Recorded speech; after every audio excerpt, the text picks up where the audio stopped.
rhyme, you are considered dated. Not that I rhyme too often, but when I feel like it, I do rhyme. My last book is Fire Altar, where there are over 20 sonnets, and I've written. It's also what challenges you. You know, you just don't want to write about what is happening in the country. You're not writing an editorial. You're not the editor of a magazine. You're writing poetry, or what hits you hard. And history and myth always hit me hard, and I wrote about it. So I decided to take up a challenge and go back 2,500 years ago and write about what the Persians were and the Greeks were. It's a book on the Persians and the Greeks. And I've written it. I think I've had 3 or 4 reviews. It's supposed to be a very big thing in this country. I'm quite amazed. Somebody who's been writing for 40 years,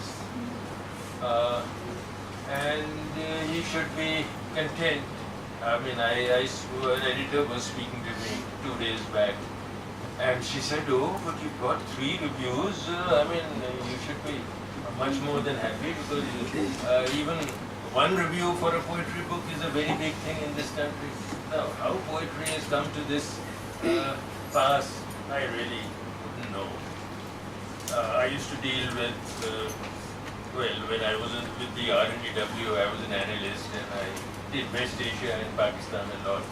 And I remember a saying by Muhammad Iqbal, when he said, it's not Islam which has let the Muslims down, it is the Muslims who have let Islam down. So now I often wonder whether it's the poets who have let poetry down, or whether it is poetry itself which has let the poets down. And I think it is the readership and the audience which has let poetry down. And not just in this country, apart from, say, the Central European countries and Russia, of course. If Evtushenko publishes a book, 2 days later you can't find it. 200,000 copies, 250,000, or Voznesensky writes, or any famous poet of Russia, and the book is gone in 2 days or 2.5 days. That is what I was told there. I was invited there for 15 days. They translated me into Russian. But that's how fast a book goes. And the audience is 10,000, 15,000 at a reading. Once Nissim Ezekiel told me that Allen Ginsberg was speaking, and he said there was an audience of 800 in Honolulu, the University of Honolulu. But what is 800 compared to 10,000 in Russia? So, I mean, I'll be willing to answer questions. I'll read a few poems and go about it, because you have to stick to many things when you are writing poetry, and one of the first things I decided was that I wouldn't let any poet influence me. Once that happens, I used to read a lot in the 60s and the 70s. A lot of Indian poets, there would be something about coffee spoons or something or the other about T.S. Eliot would get in. So that was the first thing. Keep the bigger poets away and write the way you want to. And somehow I thought that a little abrasive language doesn't mean expletives or anything. Even the words, something like grasping or even abrasive, the very word. So it came naturally. There were no serious intention that this is how you should write. And then I had come back. I must tell you this much. I was on the Indo-Tibetan border from 1963 to 66, and alone to start with. 65, I of course got married. For 2 years in a place like Joshibat, and trekking and traveling and teaching the villagers how to fire and how to become guerrillas in case the the Chinese invaded because the IB kept reporting that China would invade again. So I sent some poems to Mr. Keki in '64, and he wrote back very decent and a very sweet letter. But and he did write in the end that as far as the poems were concerned, I have nothing much to write. They were bad poems, and I'm glad he said this. And 2 years later, when I went to Bombay and I came up and showed him my poems, he wanted to publish them himself. He just published Give Patel in '66, and I came to know that it cost him a lot of money. When he used to publish India Poetry India, it was 10,000 an issue. 10,000 rupees in those days was much over a lakh today. I mean, I don't know how he could afford it. So that's the story, how these things go. I'll read a few poems, and I'll start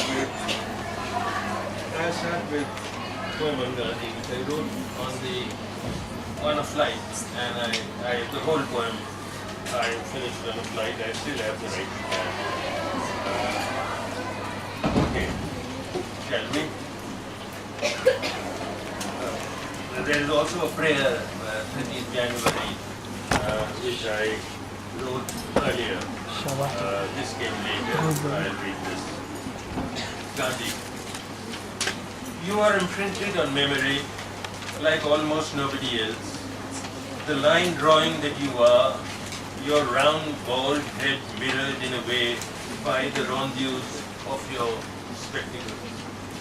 Later there was that slightly bent back and the staff-leaning torso, naked, knee down. I think of your long strides, scissoring a continent from the black walls of jails to the white salt of Dandi. I went to Dandi, ashamed of ourselves. Hardly any heritage site at Dandi. There is a sort of a museum. It could be really developed. I wrote to the Culture Ministry also, and which other ministry, I don't know. Nothing happened. Two. I'm not fond of big words like epic, Gandhi. We Indians use such words so often and so loosely. But your life was an epic if ever there was one. The uninspiring Gujarati in his western clothes, the nondescript lawyer who seemed to have walked out of some small town grocery, taking on the white race and the white racists in South Africa, taking on the solar topis and the Sam Browns and the sharp accent which, like a pair of garden shears, had clipped its way across the world. This isn't a chronicle, or I'd have gone and on and on. All I wish to say is, I'd rather read you than Homer, the exploits of that butchering Achilles, or that coupled Menelaus, or that daughter-killer Agamemnon. Yes, I'd rather read you than the Iliad. But there's no logic to this kind of poem, you know. You write what comes into your head and you finish off with it. And a time comes when you become arrogant enough, lik diya, and forget the rest, you know. That kind of a thing comes into you. 3. That last year must have been terrible for you. The joy and glory turning to ash in your mouth, and that tide of blood which darkened many rivers, though it left your sea at Porbandar rather clean. You walked into flame and arson, and crowds that wielded sharpened steel, the rim of their eyeballs aflame with hatred. Sitting comfortably on the sidelines, we thought your cry for peace was turning into a lightning conductor for war, and that your plea for ahimsa was lighting up further fires. We were wrong as always. Those who opposed you could never be right. You walked into the knives of Noakhali and the blood-dripping lanes of Calcutta. You knew you were circling the jagged rim of a volcano, you, the one voluntary suicide among the horde of homicides. You kept inviting death, Mahatma, till that Godse bullet funk. I won't read the prayer. The prayer was, this happens. I read it at 2002, 30th January. We had a big do in, I'm a member of a Sarvodaya chapter. So we had a big do at the IIC. Rukmini Bhai and I was there. She read a poem, I read a poem. And 2 days later, the Gujarat riots took place. So these are sort of ironies which you can't. Yes, and since I've started with him, I'll read a poem called The Epiphany. I don't know whether it's with you or no. It doesn't matter, even if it's not. I will. It's about a lama a traveler who asked the lama whether he has ever had a sign from above. So I'll read that if you don't mind. I don't know why I didn't think of that earlier. And a few years back, I was into monasteries. I went to Tawang twice. I always wanted to go to Tawang, and when it happened twice in the same year. So, there were poems on Gompas, and this is The Traveler Speaks to the Lama. Also, I read a book, and that's how it came. The walnut tree in front of the Gompa was on fire, but not the willow. Red-robed boys ushered into premature monkhood had stopped playing as dusk fell when I startled the Lama with a series of questions. After 40 years in the monastery, have you ever received a sign? In some odd moment, has the shadow of the Sakyamuni fallen like a cloak on your shoulders? You have to speak in images if you are writing modern poetry. So, I'm sorry. Am I audible there? Yes, sir. Sure? Yes, sir. I have been at one reading where after the reading I was told I was not audible at all. Actually, I'm half deaf, so a lot of people speak loudly when they talk to me. And it's not the loudness of the voice, it is that the voice cracks, the spectrum of the voice cracks. But people keep speaking loudly, which reminds me of my father. He got a cerebral stroke of which he died. And the doctor would come, he had lost his speech. The doctor would come. My father had not lost his sense of humor.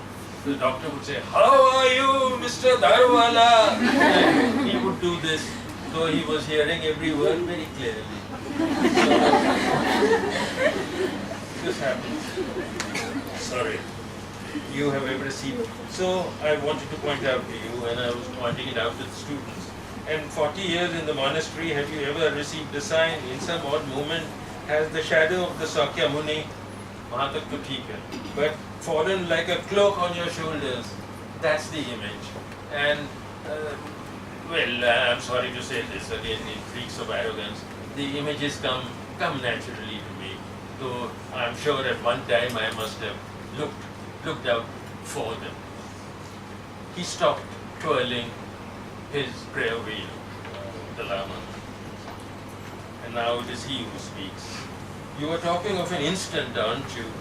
A rare moment of light that fills your being. I nodded. He thought on it a while.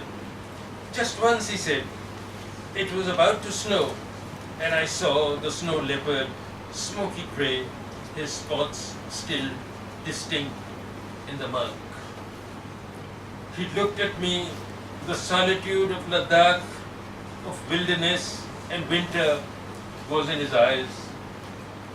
The air turned frost brittle. Something broke somewhere in the sky bowl. and the snow came down, but the leopard couldn't care. It fell on his face, ran down his eyes like candle wax, but he kept looking at each other, but we kept looking at each other till the landscape shrank. When there is snow, you can hardly see, till the landscape shrank, and I prayed to the guardians of the four quarters in Tibet. Any monastery you go, you will have the four directions in the lobby itself. Till the landscape shrank, and I prayed to the guardians of the four quarters to guard not just me and the Gompa from evil, but also valley, willow, walnut, and leopard. Cover his tracks from the hunter's eyes, cover his hide against buckshot and lead. It has stayed with me. This memory filtered by dusk, this moment leavened by snow. So that's the poem, and if you can call it epiphany. An American professor told me that.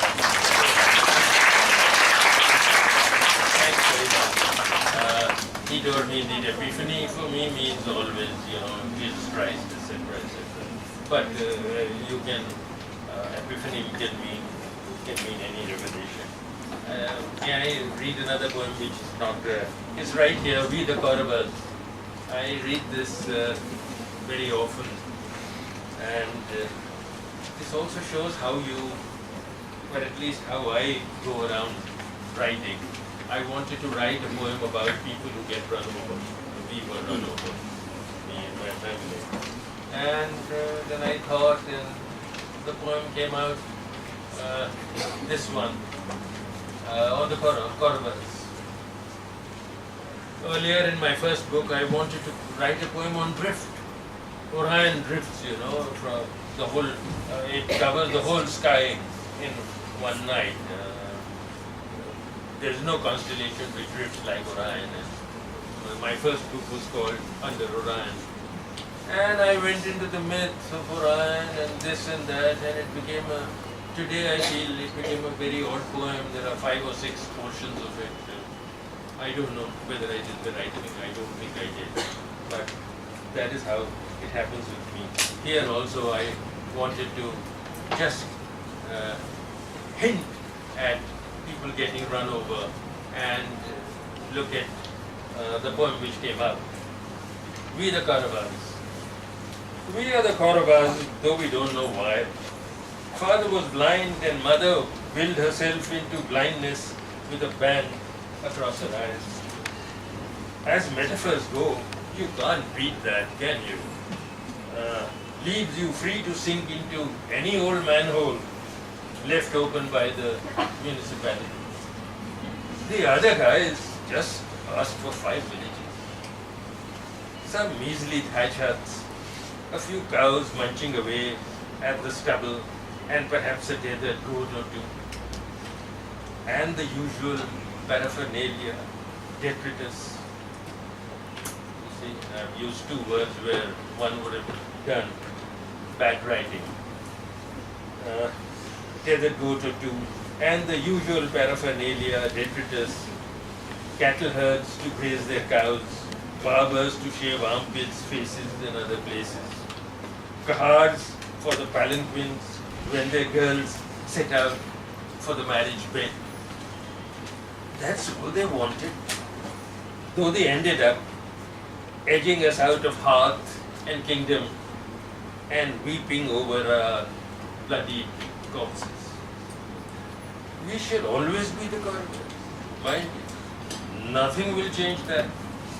Dusk will fall earlier for us, Godhuli or no Godhuli, which, if I may translate for Stephanians and other anglicized folk, means cow dust. Whenever I read at St. Stephen's, I insist on reading this poem. Someone will cry out, Ashwatthama is dead, and we'll return our arrows to the quiver till we are shot. All that will happen to them is that a chariot flying a foot above the earth will suddenly be grounded. Big deal. And if our chariot gets stuck in the mud, they'll be quick on the draw, like some paddy hamming his way in a B-grade Western. They had a godman too. He tattooed his body completely blue. He had an air-conditioned ashram in Mathura. If he as much as sneezed, they rushed him to Apollo or Batra. And while we bled in battle and died, he gave endless lectures on truth and righteous action, all the while teaching our enemies how to kill us. I should have ended the poem here. Regrettably, I went on. Yet, we are the villains. The Kauravas can't be anything else. We'd lose our part in the play. But why are we the Kauravas? Why didn't the mantle of the pure fall? Why didn't the mantle of the pure fall across our shoulders? Did we get the wrong tailors, Nathu, or the wrong makeup artist, Lallu? Why should we get shot or run over and torn from the ones we love? Must be fate and prenatal karma. On the other bank of transmigration, as we brought our water buffaloes across, we must have blundered upon some goddess during her dawn bath, or blackened some pure water urn with our shadow.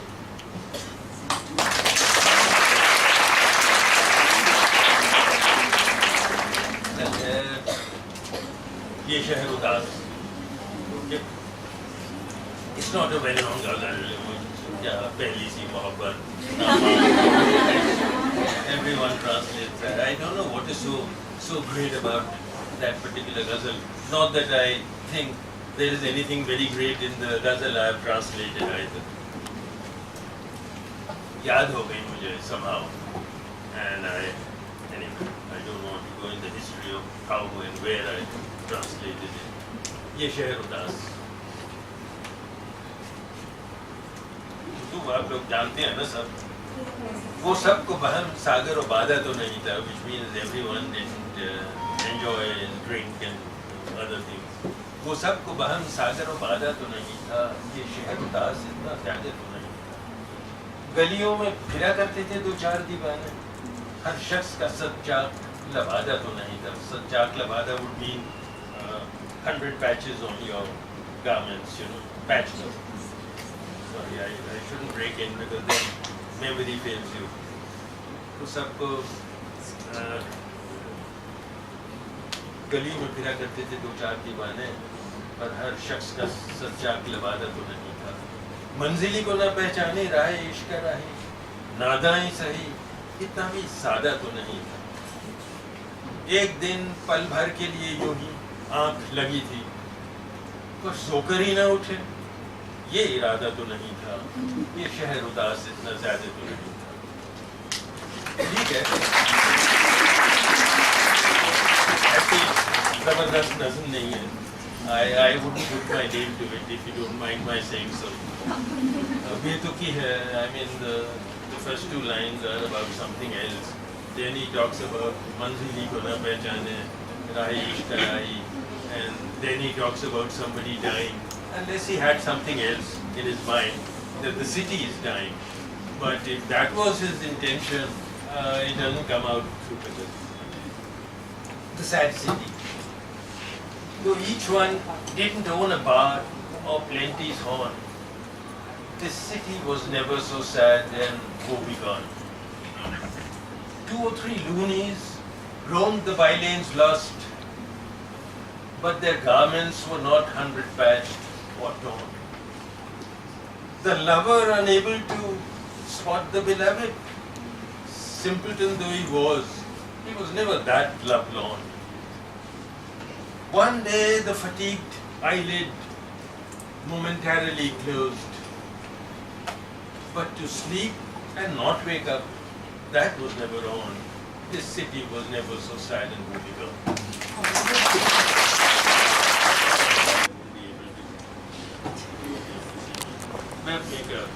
Perhaps I'll wake up on some alien shore in the shimmer of an aluminum dawn, to find the sea talking to itself and rummaging among the lines I've drawn. I have now got the answer to your question.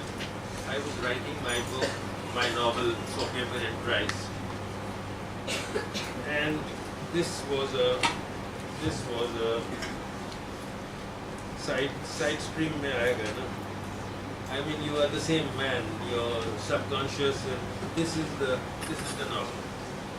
For paper and price is about the days of Vasco da Gama, his voyages, Cabral, the Islamic civilization then, and all the rest.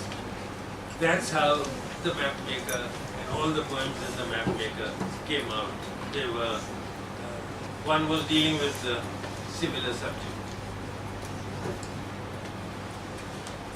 Looking for something, a voyager perhaps, nailed as a thorn tree, in whose loving hands these map lines of mine, somnambulant, will wake and pulse and turn to shoreline sand. Then it goes on.